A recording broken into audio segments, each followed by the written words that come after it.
Hello ವಿದ್ಯಾರ್ಥಿಗಳೇ, ವಿಜ್ಞಾನ video ಪಾಠಕ್ಕೆ ನಿಮಗೆಲ್ಲರಿಗೂ ಸ್ವಾಗತ.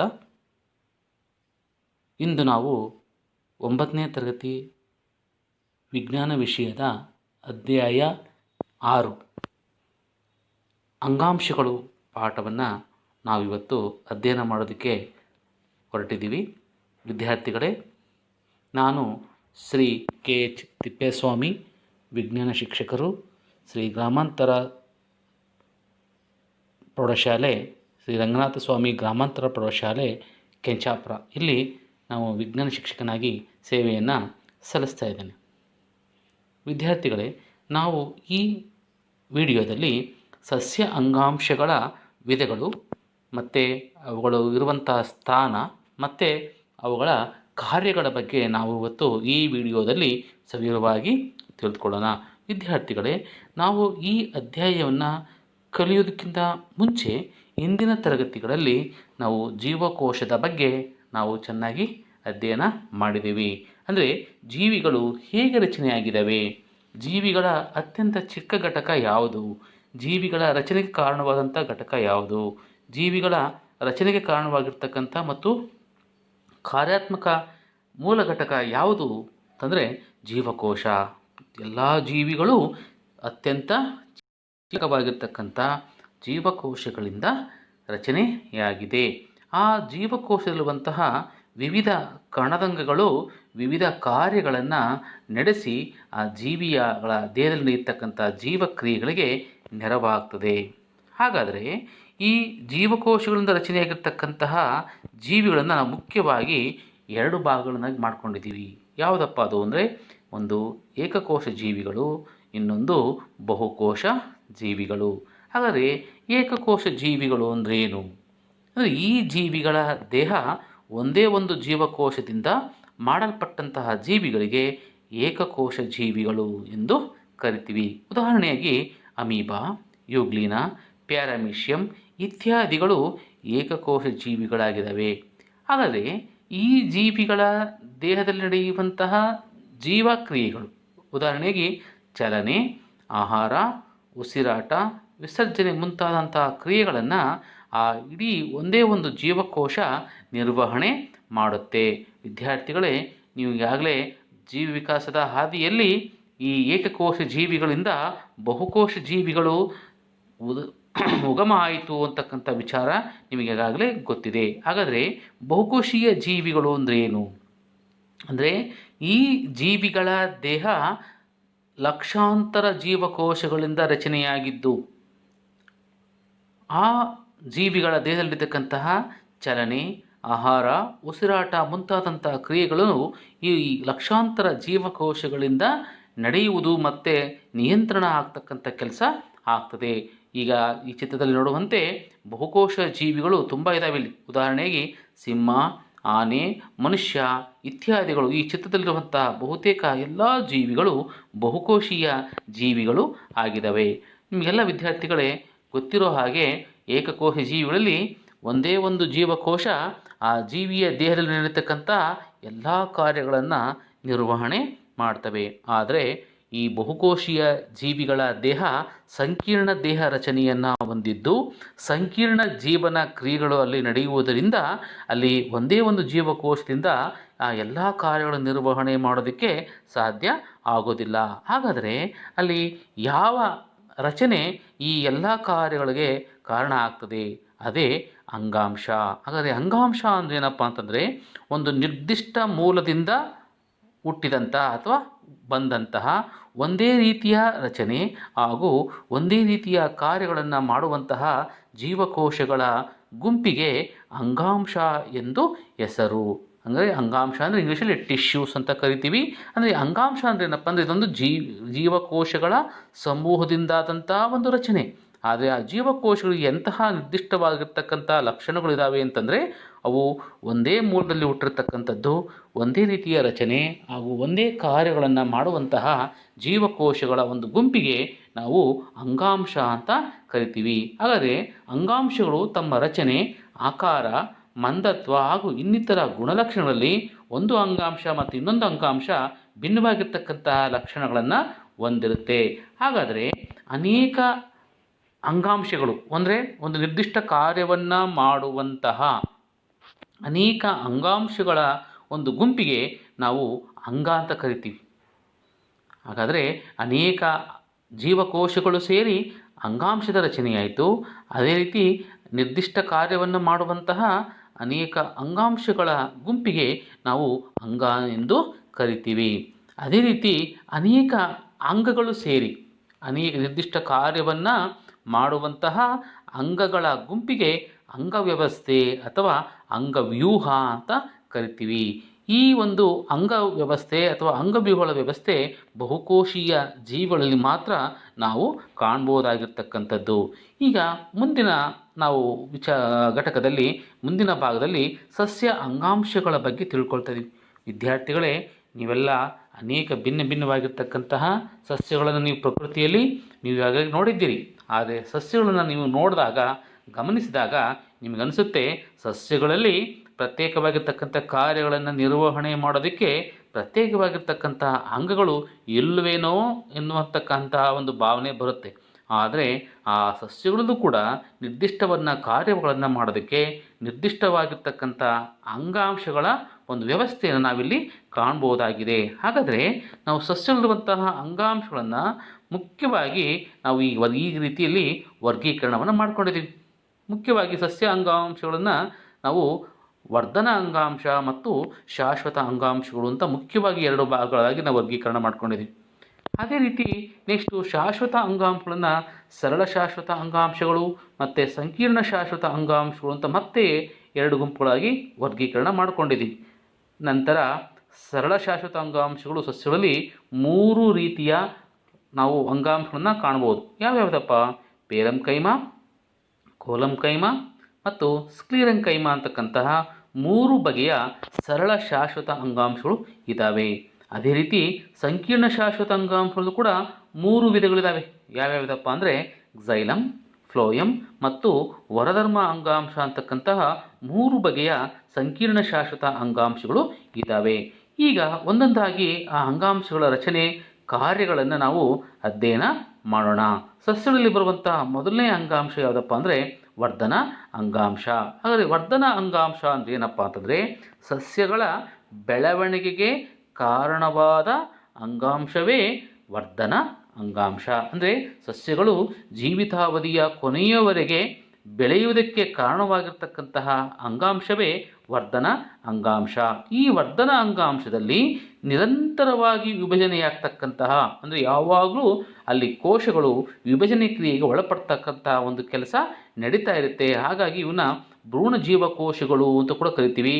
ಮತ್ತು ಈ ಒಂದು ವರ್ಧನ ಅಂಗಾಂಶವನ್ನು ಬೆಳವಣಿಗೆಯ ಅಂಗಾಂಶ ಎಂದೂ ಕೂಡ ನಾವು ಕರಿತೇವೆ.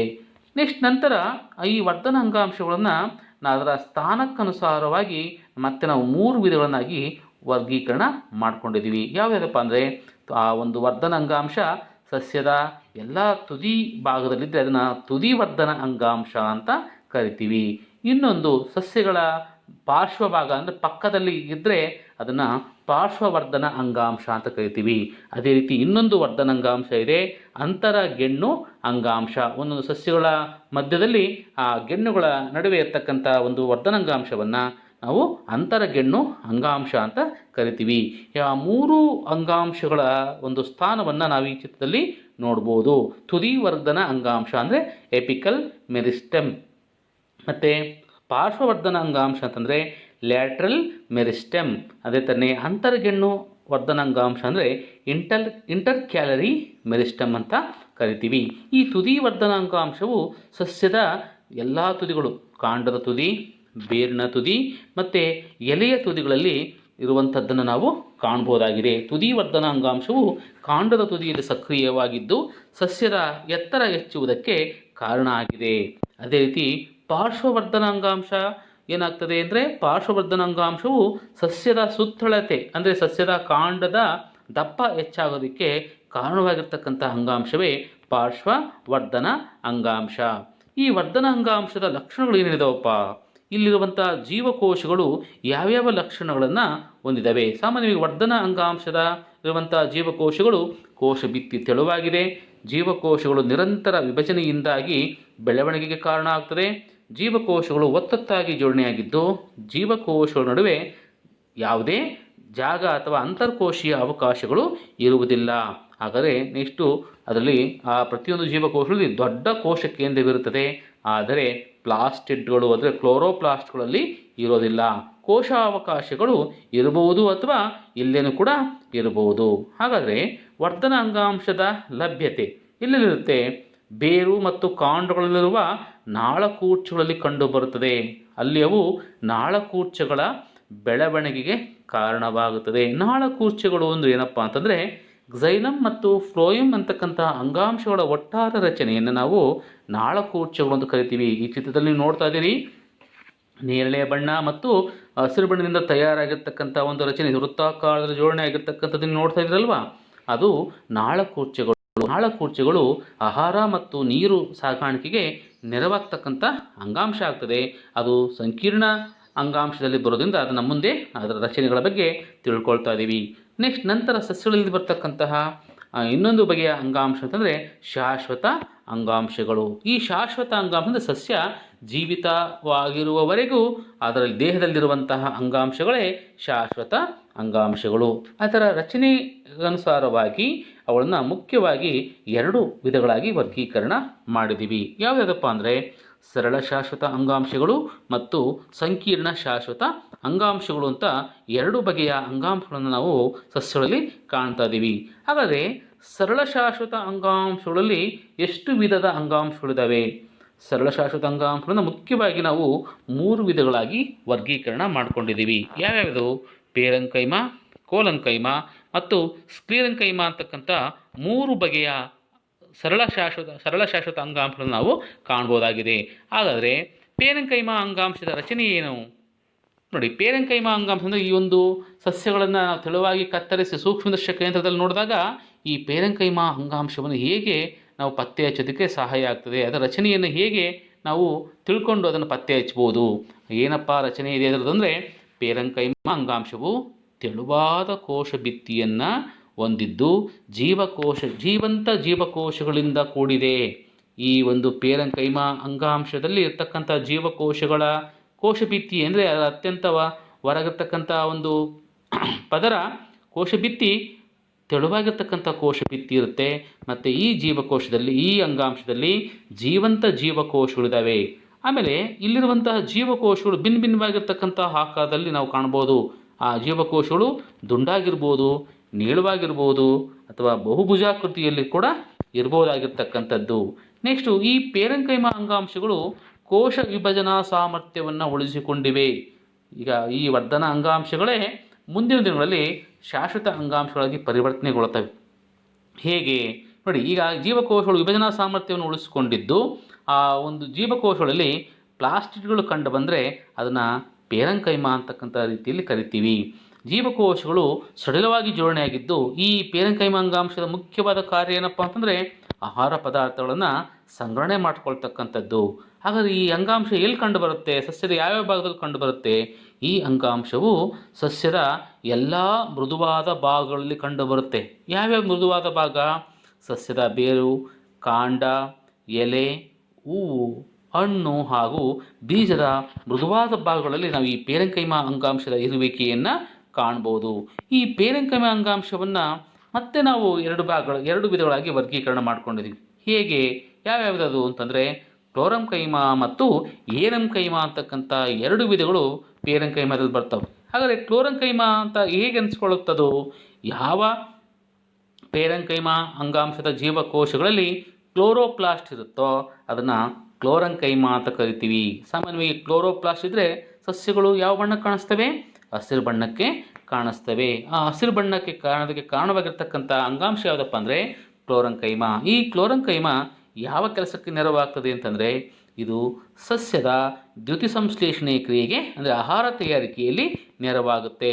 ಇನ್ನೊಂದು ಬಗೆಯ ಪೇರೆನ್ಕೈಮಾ ಅಂಗಾಂಶ ಯಾವುದಪ್ಪ ಅಂದರೆ ಏರೆನ್ಕೈಮಾ. ಹೆಸರಲ್ಲೇ ಇದೆ, ಏರ್ ಅಂದರೆ ಗಾಳಿ. ಈ ಒಂದು ಸಸ್ಯ ಅಂಗಾಂಶದಲ್ಲಿ ಪೇರೆಂಕೈಮಾ ಜೀವಕೋಶಗಳು ತುಂಬ ಸಡಿಲವಾಗಿ ಜೋಡಣೆಯಾಗಿದ್ದು ಅಂತರಕೋಶಾವಕಾಶಗಳಲ್ಲಿ ಅಂದರೆ ಜೀವಕೋಶಗಳ ನಡುವೆ ಸ್ಥಳ ಇದ್ದು ಅಥವಾ ಖಾಲಿ ಜಾಗ ಇದ್ದು ಅಲ್ಲಿ ಗಾಳಿ ತುಂಬಿಕೊಂಡಿರುತ್ತೆ. ಹಾಗಾಗಿ ಅವಳಿಗೆ ಯಾವ ಹೆಸರು ಬಂದಿದೆ?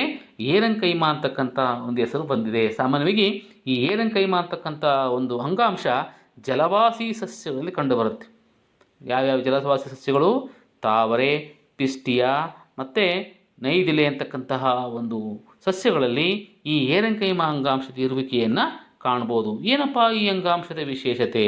ಈ ಏರಂಕೈಮಾ ಅಂಗಾಂಶ ಯಾವ ಸಸ್ಯಗಳು ಇರುತ್ತೆ ಆ ಸಸ್ಯ ಆ ನೀರಿನ ಮೇಲೆ ತೇಲೋದಕ್ಕೆ ಸಹಾಯ ಮಾಡುತ್ತೆ. ಬಹುತೇಕ ನೀವೆಲ್ಲ ಜಲಸಸ್ಯಗಳು ನೋಡಿರ್ಬೋದು.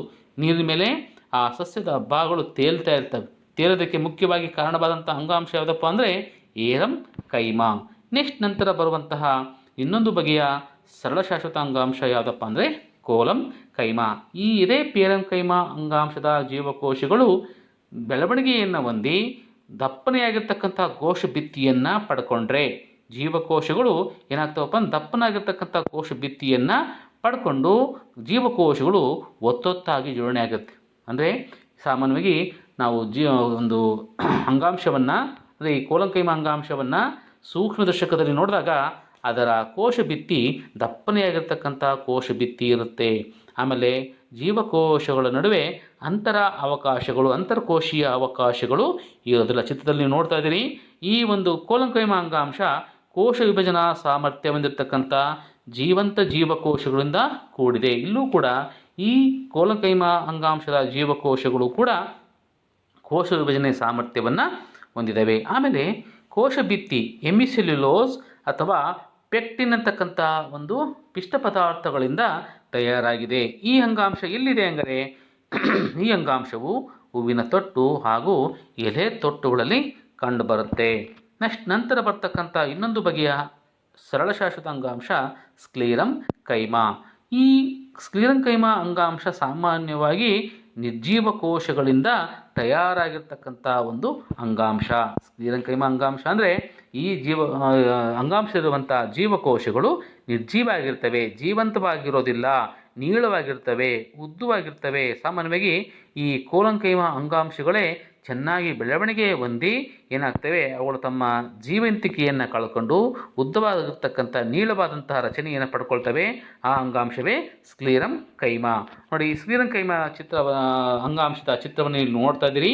ಪ್ರೌಢತೆಗೊಳ್ಳುವ ಹಂತದಲ್ಲಿ ಜೀವಕೋಶಗಳ ಸೈಟೋಪ್ಲಾಸಂ ಹಾಗೂ ಕೋಶ ಕೇಂದ್ರ ಕ್ರಮೇಣ ಲಿಗ್ನಿನ್ ಅಂತಕ್ಕಂಥ ಒಂದು ವಸ್ತುವಿನಿಂದ ಪಲ್ಲಟಗೊಳ್ಳುತ್ತೆ. ತುಂಬ ಒರಟಾಗಿರ್ತಕ್ಕಂಥ ಒಂದು ಅಂಗಾಂಶವಾಗಿ ಪರಿವರ್ತನೆಗೊಳ್ಳುತ್ತೆ. ಸಾಮಾನ್ಯ ಇವೆಲ್ಲ ತೆಂಗಿನಕಾಯಿ ಇರುವಂಥ ಮೇಲೆ ಇರತಕ್ಕಂಥ ಸಿಪ್ಪೆ ಮತ್ತು ನಾರನ್ನು ನೋಡಿರ್ಬೋದು. ಆ ತೆಂಗಿನಕಾಯಿ ಮೇಲಿರುವಂಥ ನಾರೇ ಈ ಒಂದು ಸ್ಕ್ಲೆರಂಕೈಮಾ ಅಂಗಾಂಶಕ್ಕೆ ಉದಾಹರಣೆ. ಈ ಸ್ಕ್ಲೆರಂಕೈಮಾ ಅಂಗಾಂಶವನ್ನು ಮತ್ತೆ ನಾವು ಎರಡು ಭಾಗವನ್ನಾಗಿ ಮಾಡ್ಕೊಂಡಿದ್ದೀವಿ. ಯಾವುದಪ್ಪ ಅಂದರೆ ನಾರು ಕೋಶಗಳು ಮತ್ತು ಸ್ಕ್ಲೆರೈಡ್ ಅಂತಕ್ಕಂಥ ಎರಡು ಬಗೆಯ ಅಂಗಾಂಶಗಳನ್ನ ನಾವು ನೋಡ್ತಾ ಇದ್ದೀವಿ. ನಾರು ಕೋಶಗಳು ಅಂದರೆ ನಮ್ಯತೆ ಹಾಗೂ ಸ್ಥಿತಿಸ್ಥಾಪಕ ಸಾಮರ್ಥ್ಯ ಇರತಕ್ಕಂತಹ ರಚನೆಯನ್ನು ಹೊಂದಿರತಕ್ಕಂಥ ಅಂಗಾಂಶವೇ ನಾರು ಕೋಶಗಳು. ಒಂದು ಉದ್ದವಾಗಿರುತ್ತೆ. ಸ್ಥಿತಿಸ್ಥಾಪಕ ಅಂದರೆ ಜಗದಾಗ ಹಿಗ್ಗುವ ಮತ್ತು ಕುಗ್ಗುವನ್ನು ಹೊಂದಿರತಕ್ಕಂಥದ್ದು. ನಮ್ಯತೆ ಅಂದರೆ ಅವನ್ನ ಎಷ್ಟು ಬಾರಿನಾದರೂ ಸುತ್ತಾಕ್ಬೋದಾಗಿರ್ತಕ್ಕಂಥ ಒಂದು ಗುಣವನ್ನು ಹೊಂದಿರುತ್ತೆ. ಇಂತಹ ಒಂದು ನಾರು ಕೋಶಗಳನ್ನು ಸಾಮಾನ್ಯವಾಗಿ ಗೋಣಿ ಚೀಲ, ಹಗ್ಗಗಳನ್ನು ತಯಾರು ಮಾಡೋದಕ್ಕೆ ಬಳಕೆ ಮಾಡ್ತಾರೆ. ಸ್ಕ್ಲೆರೈಡ್ಗಳಲ್ಲಿರ್ತವಾಗರೆ ಗುಂಪು ಗುಂಪಾಗಿ ಕಾಣುವಂತಹ ಗಟ್ಟಿಯಾದಂತಹ ಕೋಶಗಳಿಗೆ ನಾವು ಸ್ಕ್ಲೆರೈಡ್ಗಳು ಅಂತ ಕರಿತೀವಿ. ಸಾಮಾನ್ಯವಾಗಿ ಇವುಗಳಲ್ಲಿ ಲಿಗ್ನಿನ್ ಪ್ರಮಾಣ ನಾರು ಕೋಶಗಳಿಗಿಂತ ಹೆಚ್ಚಾಗಿರುತ್ತೆ. ಹಾಗಾಗಿ ಇವುಗಳನ್ನ ನಾವು ಕಲ್ಲು ಕೋಶಗಳು ಅಂತ ಕೂಡ ಕರಿತೀವಿ. ಸಾಮಾನ್ಯವಾಗಿ ಈ ಒಂದು ಸ್ಕ್ಲೆರೈಡ್ಗಳು ಈ ಒಂದು ಶೇಂಗಾ ಮೇಲಿರ್ತಕ್ಕಂಥ ಸಿಪ್ಪೆ ಆಗಿರ್ಬೋದು, ತೆಂಗಿನಕಾಯಿ ಮೇಲಿರ್ತಕ್ಕಂಥ ಕರಟ ಮತ್ತು ನಾರು ಆಗಿರ್ಬೋದು, ಇವುಗಳನ್ನ ನಾವು ಕಲ್ಲು ಕೋಶಗಳು ಅಂತ ಕರಿತೀವಿ. ನಂತರ ಸಂಕೀರ್ಣ ಶಾಶ್ವತ ಅಂಗಾಂಶಗಳ ಬಗ್ಗೆ ತಿಳ್ಕೊಳ್ಳೋಣ. ಈಗ ಇದುವರೆಗೂ ಸರಳ ಶಾಶ್ವತ ಅಂಗಾಂಶಗಳ ಬಗ್ಗೆ ತಿಳ್ಕೊಂಡ್ವಿ. ನಂತರ ಸಂಕೀರ್ಣ ಶಾಶ್ವತ ಅಂಗಾಂಶಗಳು. ಸರಳ ಶಾಶ್ವತ ಅಂಗಾಂಶಗಳು ಅಂತಂದರೆ ರಚನೆಯಲ್ಲಿ ಸರಳವಾದಂಥ ರಚನೆಯನ್ನು ಹೊಂದಿರತಕ್ಕಂತಹ ಅಂಗಾಂಶವನ್ನು ಸರಳ ಶಾಶ್ವತ ಅಂತ ಕರಿತೀವಿ. ಸಂಕೀರ್ಣ ಶಾಶ್ವತ ಅಂಗಾಂಶ ಅಂದರೆ ಈ ಅಂಗಾಂಶಗಳು ವಿಭಿನ್ನ ಬಗೆಯ ಒಂದೇ ಕಾರ್ಯವನ್ನು ಮಾಡೋದಕ್ಕೆ ನೆರವಾಗುವಂತಹ ವಿವಿಧ ರೀತಿಯ ಜೀವಕೋಶಗಳಿಂದ ತಯಾರಾಗಿರುವಂತಹ ಅಂಗಾಂಶವೇ ಸಂಕೀರ್ಣ ಶಾಶ್ವತ ಅಂಗಾಂಶ. ಸಂಕೀರ್ಣ ಶಾಶ್ವತ ಅಂಗಾಂಶಗಳಲ್ಲಿ 3 ವಿಧಗಳನ್ನು ನಾವು ನೋಡ್ತಾ ಇದ್ದೀವಿ. ಯಾವ್ಯಾವುದಪ್ಪ? ಝೈಲಮ್, ಫ್ಲೋಯಮ್ ಮತ್ತು ವರಧರ್ಮ ಅಂತಕ್ಕಂಥ 3 ಬಗೆಯ ನಾವು ಸಂಕೀರ್ಣ ಶಾಶ್ವತ ಅಂಗಾಂಶಗಳನ್ನು ನೋಡ್ತಾ ಇದ್ದೀವಿ. ನಂತರ ಇದರಲ್ಲಿ ಮೊದಲನೇದು ಯಾವುದಪ್ಪ ಅಂದರೆ ಝೈಲಮ್ ಅಂಗಾಂಶ. ಈ ಝೈಲಮ್ ಅಂಗಾಂಶದ ಕಾರ್ಯ ಏನಪ್ಪ ಅಂದರೆ ಇದನ್ನ ಜಲವಾಹಕ ಅಂಗಾಂಶ ಅಂತ ಕರಿತೀವಿ. ಹೆಸರಲ್ಲೇ ಇದೆ ಅದರ ಕಾರ್ಯ ಏನು ಅಂತ. ಜಲವಾಹಕ ಅಂಗಾಂಶ ಅಂತಂದರೆ ನೀರನ್ನು ಸಾಗಿಸುವಂತಹ ಅಂಗಾಂಶ. ಬೇರಿನಿಂದ ಹೀರಲ್ಪಟ್ಟಂತಹ ನೀರು ಹಾಗೂ ಖನಿಜಾಂಶಗಳನ್ನು ಸಸ್ಯದ ಎಲ್ಲ ಭಾಗಗಳಿಗೆ ಸಾಗಿಸುವಂತಹ ಅಂಗಾಂಶವೇ ಝೈಲಮ್ ಅಂಗಾಂಶ. ಹೀಗಾಗಿ ಇದನ್ನು ಜಲವಾಹಕ ಅಂಗಾಂಶ ಅಥವಾ ನೀರು ಸಾಗಾಣಿಕಾ ಅಂಗಾಂಶ ಎಂದು ಕರಿತೀವಿ. ಈ ಝೈಲಮ್ ಅಂಗಾಂಶ ಇದು ಸಸ್ಯದ ವಿವಿಧ ಭಾಗಗಳಿಗೆ ಯಾಂತ್ರಿಕ ಆಧಾರವನ್ನು ನೀಡುತ್ತೆ. ಇದರ ನೋಡಿ, ನೀರನ್ನು ಸಾಗಿಸುವ ಕಾರ್ಯದ ಜೊತೆ ಇದು ಯಾಂತ್ರಿಕ ಆಧಾರ ಅಂದರೆ ನಮ್ಮ ದೇಹಕ್ಕೆ ಅಸ್ಥಿಪಂಜರ ಹೇಗೆ ಆಧಾರವನ್ನು ನೀಡುತ್ತೋ ಹಾಗೆ ಸಸ್ಯಗಳಿಗೂ ಕೂಡ ಆಧಾರವನ್ನು ನೀಡ್ತಕ್ಕಂಥ ಕೆಲಸವನ್ನು ಮಾಡುತ್ತೆ. ಹಾಗಾಗಿನೇ ಸಾಮಾನ್ಯವಾಗಿ ಮರಗಳ ಒಂದು ಟೊಂಗೆಗಳನ್ನು ಅಥವಾ ಶಾಖೆಗಳನ್ನು ಮುರಿಯೋದು ತುಂಬ ಕಷ್ಟ. ಯಾಕೆ ಅಂತಂದರೆ ಅಲ್ಲಿ ಝೈಲಮ್ ಅಂಗಾಂಶ ಇದ್ಬಿಟ್ಟು ಆ ಸಸ್ಯಗಳಿಗೆ ಯಾಂತ್ರಿಕವಾಗಿರ್ತಕ್ಕಂಥ ಒಂದು ಆಧಾರವನ್ನು ಒದಗಿಸುತ್ತೆ. ಈ ಝೈಲಮ್ ಅನ್ನುವಂತಹ ಸಂಕೀರ್ಣ ಅಂಗಾಂಶ 5 ಬಗೆಯ ಅಂಗಾಂಶಗಳಿಂದ ತಯಾರಾಗಿರ್ತಕ್ಕಂಥದ್ದು. ಎಷ್ಟು ಬಗೆಯ? 4 ಬಗೆಯ ಜೀವಕೋಶಗಳಿಂದ ತಯಾರಾಗಿದೆ. ಯಾವ್ಯಾವುದದು? ಝೈಲಮ್ ಪೇರೆಂಕೈಮ, ಝೈಲಮ್ ನಾರು, ಝೈಲಮ್ ನಳಿಕೆಗಳು ಮತ್ತು ಟ್ರೇಕಿಟ್ಗಳು ಅಂತಕ್ಕಂತಹ 4 ಬಗೆಯ ಜೀವಕೋಶಗಳಿಂದ ಈ ಝೈಲಮ್ ಅಂಗಾಂಶ ರಚನೆಯಾಗಿರ್ತಕ್ಕಂಥದ್ದು. ಈ ಚಿತ್ರದಲ್ಲಿ ನೋಡ್ತಾ ಇದ್ದೀರಿ ನೀವು. ಆ ಒಂದು ಝೈಲಮ್ ನಳಿಕೆಗಳು ನೀಳವಾಗಿರ್ತಕ್ಕಂತಹ ನಿರ್ಜೀವ ಕೋಶಗಳಿಂದ ತಯಾರಾಗಿರುತ್ತೆ. ಟ್ರೇಕಿಟ್ಗಳು ಗಿಡ್ಡವಾದ ರಚನೆಗಳಾಗಿದ್ದು ಎಲೆಯ ತುದಿಗಳಲ್ಲಿ ಕಂಡುಬರುತ್ತೆ. ಝೈಲಮ್ ನಳಿಕೆಗಳು ಮತ್ತು ಟ್ರೇಕಿಟ್ಗಳು ಸಸ್ಯಕ್ಕೆ ನೀರನ್ನು ಸಾಗಿಸುವಂತಹ ಕಾರ್ಯವನ್ನು ಮಾಡುತ್ತೆ. ನಂತರ ಬರುವಂತಹ ಇನ್ನೊಂದು ಅಂಗಾಂಶ, ಸಂಕೀರ್ಣ ಶಾಶ್ವತ ಅಂಗಾಂಶ ಫ್ಲೋಯಮ್ ಅಂಗಾಂಶ. ಸಸ್ಯದ ವಿವಿಧ ಭಾಗಗಳಿಗೆ ಆಹಾರವನ್ನು ಸಾಗಾಣಿಕೆ ಮಾಡುವ ಅಂಗಾಂಶವೇ ಫ್ಲೋಯಮ್ ಅಂಗಾಂಶ. ಝೈಲಮ್ ನೀರು ಸಾಗಾಣಿಕೆಗೆ ಸಹಾಯ ಮಾಡಿದರೆ ಫ್ಲೋಯಮ್ ಸಸ್ಯದಲ್ಲಿ ಆಹಾರ ಸಾಗಾಣಿಕೆ ಮಾಡುವಂತಹ ಕೆಲಸವನ್ನು ನಿರ್ವಹಣೆ ಮಾಡುತ್ತೆ.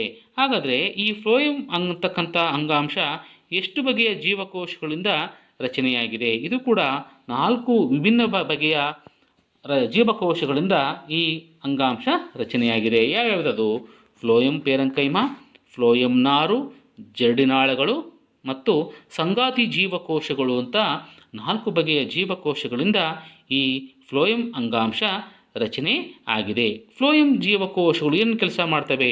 ಫ್ಲೋಯಮ್ ಪೇರೆಂಕೈಮ ಏನು ಕೆಲಸ ಮಾಡುತ್ತೆ? ಆಹಾರ ಪದಾರ್ಥ ಸಂಗ್ರಹಣೆ ಕಾರ್ಯವನ್ನು ಮಾಡುತ್ತೆ. ಫ್ಲೋಯಮ್ ನಾರು ಏನು ಮಾಡುತ್ತೆ? ಸಸ್ಯಕ್ಕೆ ಬೇಕಾಗಿರ್ತಕ್ಕಂಥ ದೃಢತೆಯನ್ನು, ಆಧಾರವನ್ನು ಒದಗಿಸುತ್ತೆ. ಜರಡಿ ತಟ್ಟುಗಳು ಏನು ಮಾಡ್ತವೆ? ನೋಡಿ, ಇಲ್ಲಿ ಕಾಣ್ತಾ ಇದ್ದಾವೆ.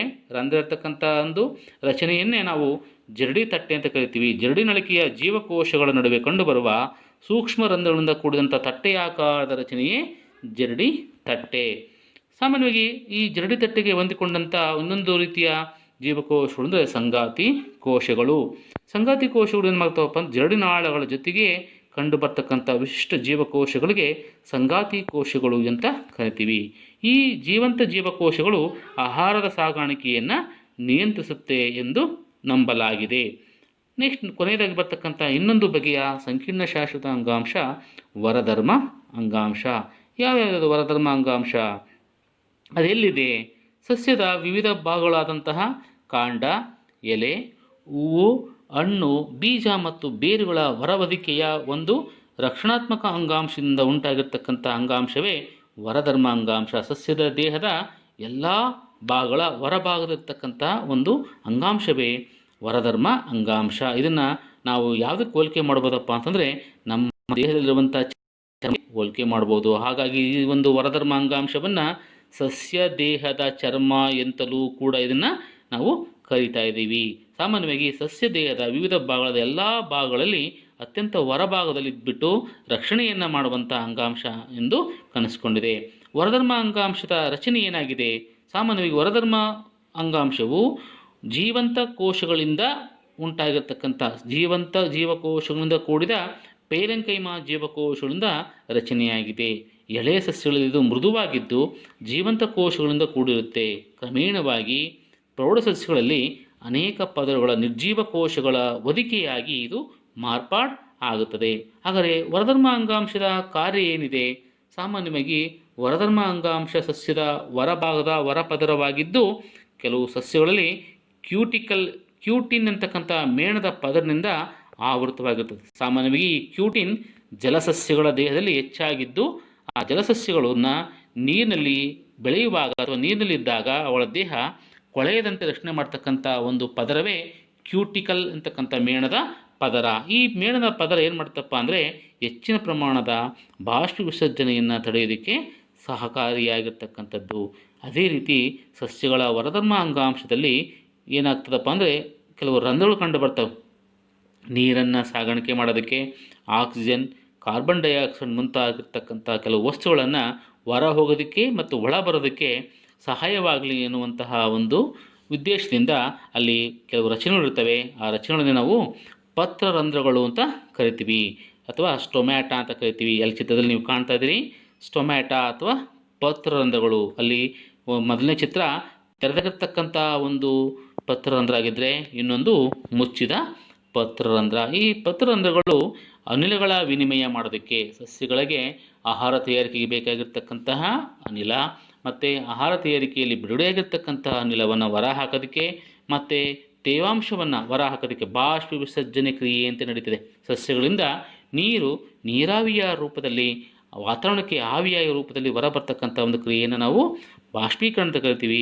ಈ ಬಾಷ್ಪೀಕರಣ ಕ್ರಿಯೆ ನಡೆಸೋದಕ್ಕೆ ಈ ಒಂದು ಪತ್ರರಂಧ್ರಗಳು ತುಂಬ ಸಹಕಾರಿ ಆಗಿದ್ದಾವೆ. ಇಷ್ಟು ನಾವು ಸಸ್ಯ ಅಂಗಾಂಶಗಳಲ್ಲಿ ಬರ್ತಕ್ಕಂಥ ಸಸ್ಯ ಅಂಗಾಂಶಗಳ ವಿಧಗಳು ಮತ್ತು ಅವುಗಳ ಕಾರ್ಯಗಳು ಮತ್ತು ಅವುಗಳ ರಚನೆಗಳನ್ನು ನಾವು ಇದುವರೆಗೂ ತಿಳ್ಕೊಂಡಿದ್ವಿ. ಮುಂದಿನ ಪ್ರಾಣಿ ಅಂಗಾಂಶಗಳ ಬಗ್ಗೆ ಇನ್ನೊಂದು 2ನೇ ವಿಡಿಯೋದಲ್ಲಿ ನಾವು ಇದನ್ನು ಅರ್ಥ ಮಾಡ್ಕೊಳ್ಳೋಣ. ಧನ್ಯವಾದಗಳು.